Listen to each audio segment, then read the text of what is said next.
Hey guys, it's Friday evening here in Manila, Philippines, so we are going to go ahead and kick off our free-for-all weekend. I was going to wait and do this video on Saturday, but I think we're going to do a bonus video this weekend because I have some new stock coming in. Not sure what is supposed to arrive this weekend, but that is what's going to dictate our video. But we will do a bonus video on Saturday or Sunday, just not sure what it's going to be on. So on Wednesday, I was telling you guys about my friend Nat Perrine. He had messaged me asking me if I could do a video on Trans Am race cars from the late 60s and early 70s because he's a huge fan of these cars. So I told him no problem. Nat's a great guy. He's a retired veteran living in a nursing home in Texas, so I couldn't refuse. So this is a look at some of my Trans Am cars in my collection with a little explanation and history behind these cars, the one-to-ones and the diecast too. So we're going to start with the Team BRE, Brock Racing Enterprises, with the Datsun 510, because he was in a different class than the rest of these guys. The rest of these guys, I think, were pretty much in the same class, but the BRE Datsuns were in the 2.5 liter class. So let's move this Mustang of Bill Mayer out of the way and take a closer look at these BREs. So let me zoom in a little bit on these guys. So what we have here, the most iconic one, which would be your John Morton, number 46. He was I think the only contracted driver for BRE, but I don't know. I'm not a huge Trans Am fan. I love the cars, don't get me wrong. That's why I got so many of them. I love collecting vintage racing stuff, but I'm more of a drag racing guy and NASCAR guy. Trans Am stuff, though, I do like and I do collect, but I don't know the history of the auto sport too much. But I do know Morton was the iconic driver for Peter Brock. And then the number 85 was a designated guest car just for Bobby Allison, which we see here. And right back there, these little figures I kind of have to replicate like Peter Brock talking to John Morton and Bobby Allison before the race. The other two cars, the number 68 and number 35, were also guest cars. Number 35 I know for sure was a guest car. But the number 68 I'm not too sure of. I can't find any history on who raced the car full time. So I'm just going to take it that it was also a guest car. And what I mean by guest car, they had these cars that basically they would just try to get a local hero to race at these Trans Am Series tracks. When they would go there, they would contract these guys for a short term, just the one race, maybe a couple races tops. Not sure why Bobby Allison got the special treatment with the number 85, because as we know, he's more of a NASCAR guy. So anyways, I'm not sure on the history behind that either. But the only two cars that I can tell you a specific driver on is number 46 Morton, number 85 Allison. So these cars are all by Greenlight, all four of them. So let's back out again, and then that way we can get a better look. So all four of these are from Greenlight. These two were regular release, number 46, number 85. Number 68 and number 35 were actually special hobby releases from a company called Bishop, and that's where the two little guys came from too. They were included with these number 35 and number 68 guest cars. So anyways, the hauler, which is a little small for the real Brock Racing Enterprises hauler, but it looks cool in the Dio. So anyways, that's from Hot Wheels Team Transporters. And I don't have the number 68 Hot Wheels out here because it's a little bit big in my opinion, so the Greenlights are much more true to scale. Hot Wheels is very cool though, don't get me wrong, but the BREs from Greenlight are much more accurate on scaling. Now, this trailer that I have back here I will show you. Actually didn't come with this little rack that I made. So the reason I made that rack is I'll show you. This is actually BRE Racing Enterprises Greenlight trailer. And this is all metal. Really nice piece from Greenlight. But anyways, it's really big for a little Datsun, as you can see. They should have done the shorter trailer, or they should have done a longer trailer. This is better for like a full-size car, like say Bill Mayer's Mustang. That looks more suited on there, but not a little tiny Datsun. So what I did, the package that came with this truck, or this trailer I should say, I made a tire rack out of a workbench that came from Greenlight. Also, this workbench is like a Firestone workbench that you get with some of the shop cars, not shop cars, but muscle car, like GL muscle. They'll give you a shop tool. So that's what this workbench is from. And then these wheels and tires are leftovers from some wheel swaps from a Johnny Lightning car. So I made this because it fits like almost perfectly like over the winch, so it doesn't like fall off and things. You just set it on there. And the blue is just a blue cardboard from the package of the trailer itself. So when it's like that, it looks much more suiting for this Datsun then. Still a little big, but it'll pass now. So that's one thing that I guess you could say, pride myself on, that I came up with this tire rack, which actually one of my friends suggested it to me, so I can't really take full credit for it. But anyways, it worked out perfect. So now the trailer looks suiting to the Datsun. And then this box truck, I don't have a hitch on it, but with that trailer like behind the box truck, looks perfect. So that's like, I said, this is like the perfect dio, like for Peter Brock Racing. All the cars sitting there with the trailer and the box truck. So what we have now are the V8 cars for the Trans Am series. Some cars I have doubles, not doubles, well I guess I do have doubles, but they're different variants. And then I have different cars from the same driver. But before we go there, I do have a couple of very iconic cars that I'm going to open today. So this is also an unboxing video. And one being the very rare Smokey Yunick 67 Camaro from Vintage Racing. And this is actually on a very pristine card. This car like fluctuates a lot on the market. Used to be cheap, like 30 bucks, maybe 20 bucks. Then it went into astronomical prices, like 100 to 150 bucks.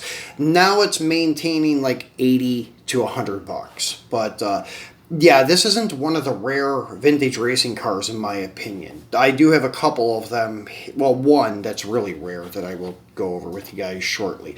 But let's open him up and get him out of the package so we can get a better look at him.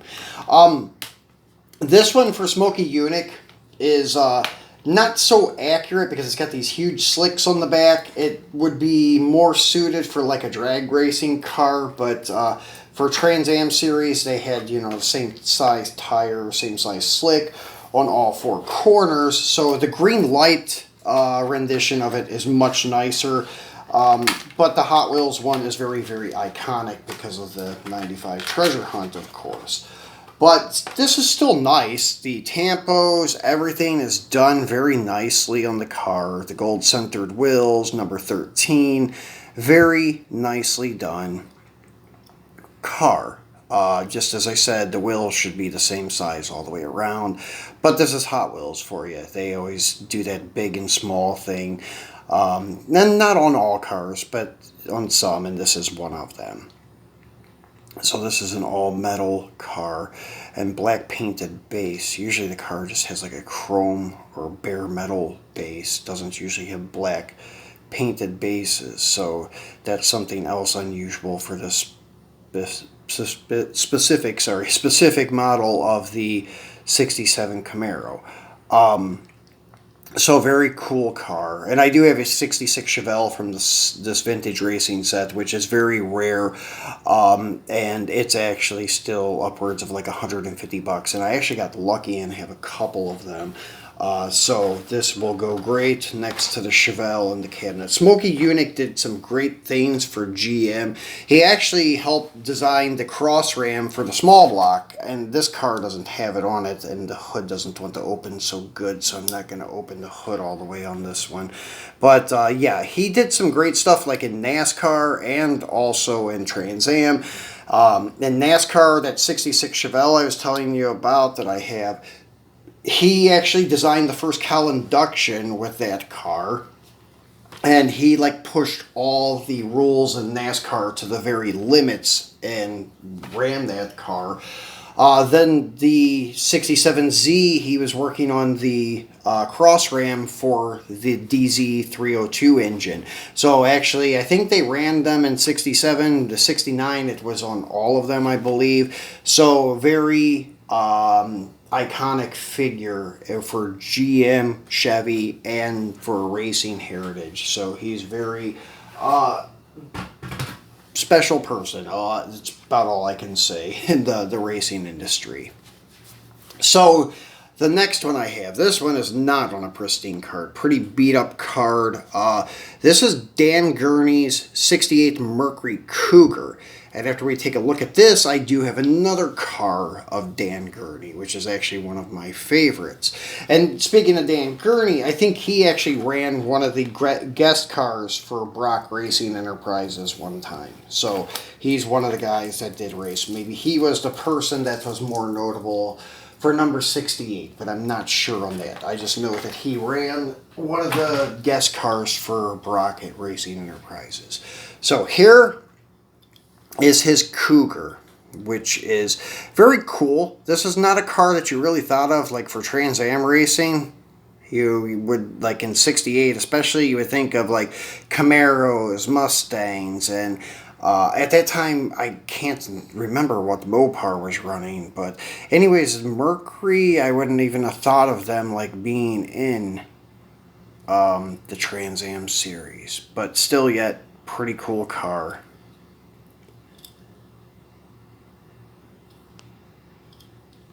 So painted tail lights on this one too, so that's pretty cool.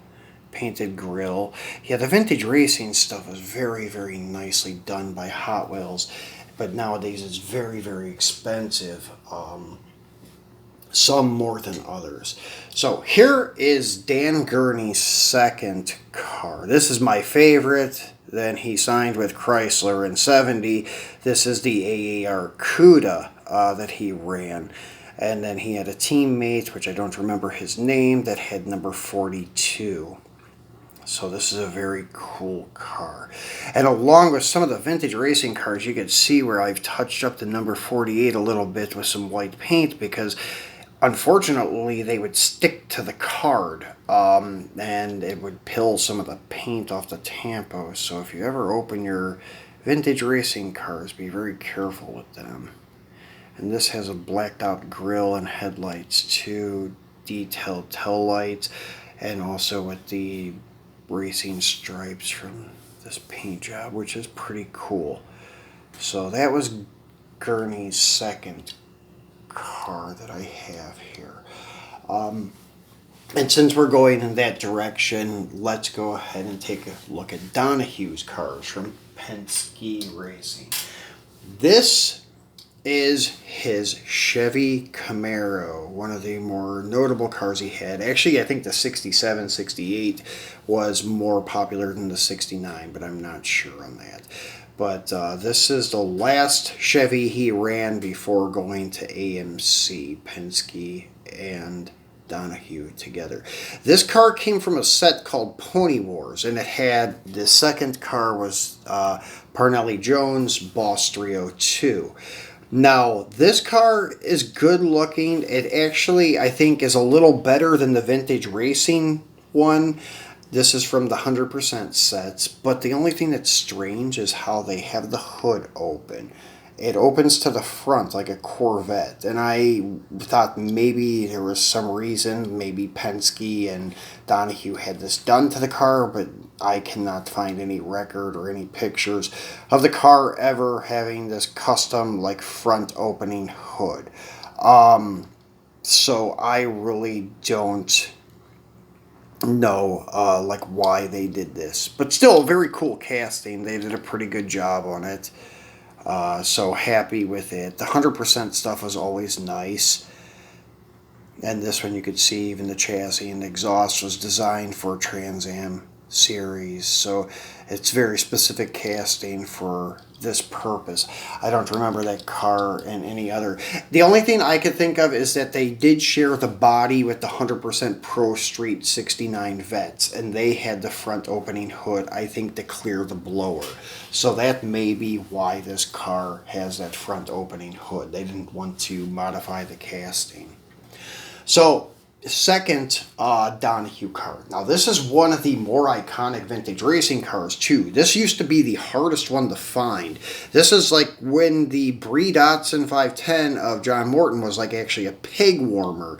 And then the hard to find cars was, this one was especially hard. This one eluded me for many, many years. I did not find it for a reasonable price till I came here, and I found it loose just like this. But this is probably the best, I guess you could say, example of this car available. The Greenlight one is pretty good, but the Hot Wheels is better. With the stance, the wheels, everything is spot on with the car.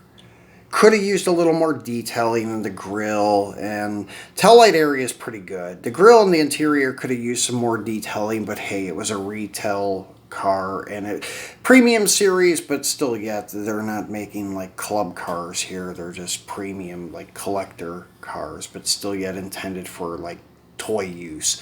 But yeah, this is probably the best variation of this car available.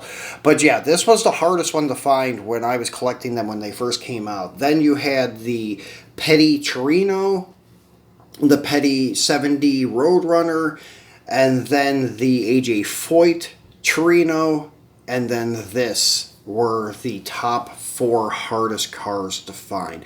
Number 5, if you want to round out the top 5, would have been the Smokey Yunick Tribute Chevelle. But all the other ones were relatively easy to find. You could find them, but those 5 were like always extremely hard to find. I never found those 5 on the pegs. I bought them aftermarket or on the secondary market, I should say. And actually the Javelin and the A.J. Foyt Torino and the Petty Superbird I did not own until I came here. I found them for a reasonable price.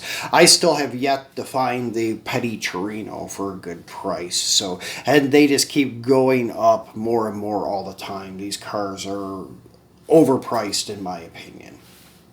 So since we are on the topic of this Pony War set, let's take a look at his other partner in that set. This is the Parnelli Jones Mustang, Boss 302 from that set. And this one was designed for that set, I think. Because this casting is not so great for this car, I guess you could say.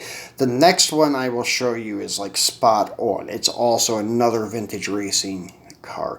I think they made a lot of castings specifically for the vintage racing series and made them look like Trans Am racers. But this is not bad. It's a nice looking car. Detailed tail lights and grill, everything, opening hood, chrome motor, things like that. The common like features of the 100% black box style car. So very cool car. I do like it. Just like I said, the bigger back wheels and then these wheel openings are a little bit off. Like this one is a little bit squared, I think, where it should be rounded more. But anyways, not bad though. So next one is like spot on. This is the vintage racing version of Parnelli Jones car. The stance, the wheels, like the Watanabe style type of 10 spokes or 8 spokes, are very much spot on stance and everything. It's perfect for this car. They also made his partner George Fulmer his number 16 yellow Boss. So that car I do not have, but it is another one in the vintage racing series. These ones are not astronomical in price yet. These you can pick up for maybe 20 to 40 bucks each. Still yet high for, you know, just a premium rubber tire car, but not like the Javelin. This car goes upwards of a couple $100 on the card. So even loose, that car goes for about $100 nowadays. So yeah, some of them are crazy priced. Then we have another Mopar from the Vintage Racing series. I do have a chase variant of this car from Greenlight, but I try to stay away from the chase stuff and just stick with the regular stuff. This is Sam Posey's T8 Challenger, probably the most iconic T8 Challenger that's out there that I can think of. This big spoiler, they may have went a little overkill on it. It wasn't quite this big. This looks like a locomotive train, like the steam shovel front end on one of the old like steam trains, but it's still very much close. The stance, the wheels, once again, are perfect for the Trans Am series. The Greenlight one is nice, but it's a little bit off on stance, and it uses like Krager 5-spokes, just like their Javelin of Donohue I was trying to tell you about earlier. But this is a very nice looking car, very detailed. And this one, I would say, was kind of made specifically for this vintage racing series. Although I think they did share that casting with another like mainline or something like that. Trying to keep all these cars in the picture together. So we'll go to Greenlight again. That's all that's left. We have 3 Greenlight cars here. This is the partner to the Green Machine I was telling you about, because the Green Machine came in a box set. I think that was the only way the Sam Posey 70 TA was offered.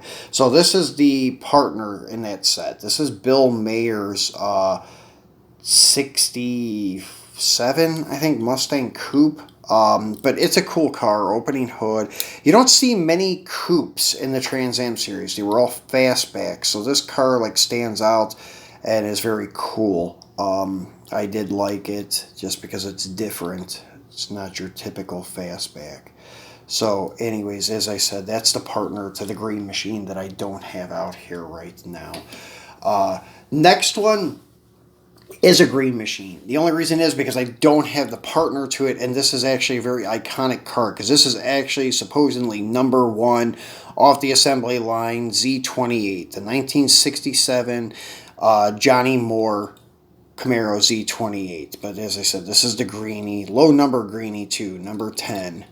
So it's very low number greenie, and it's pretty cool. The other greenie feature besides the wheels are the stripes, which doesn't happen very often, where they put these subtle greenie features, which I think is pretty cool. Would like to get the regular variant that has like the chrome lip, black center style wheels. But these type of wheels, these Kragers, these are the ones that are on the Donohue Javelin and the Posey Challenger that I was telling you about from Greenlight, the Green Machines. So that's what they look like. So this is a very cool car. This is nicely done too, because they took the front bumper off, the rear bumper off, kind of blended, or not blended, but kind of molded in the roll pans, kind of like how the car was done for racing back then. So they did very nice work on this from Greenlight. Very happy with Greenlight's like 67, 68 Camaros. Not so happy with the 69 Camaro hardtop. The body lines are horrible on that casting. But the 67 and 8 is spot on. This is, I forget this guy's name, Gary Moore, I think, or Greg Moore. This is another one that was raced back in 67. This is another Z, golf-sponsored Henrich Chevy-Land in New York, Rochester, New York. This is a very cool car, very nicely done. And as I said, they did some nice work on their 67-68 casting from Greenlight. The cage, everything's spot on. And I'm just curious, let's open the hood on this guy and see. Yeah, they do have the cross ram on this too, as I was telling you about how Smokey Yunick made that cross ram popular on the DZ302. And there it is. So very nice work by Greenlight on these 67-68 Camaros. So guys, this is it for the Trans Am video. So I hope you enjoyed it. Hope you enjoyed it, Nat. This one was special for you.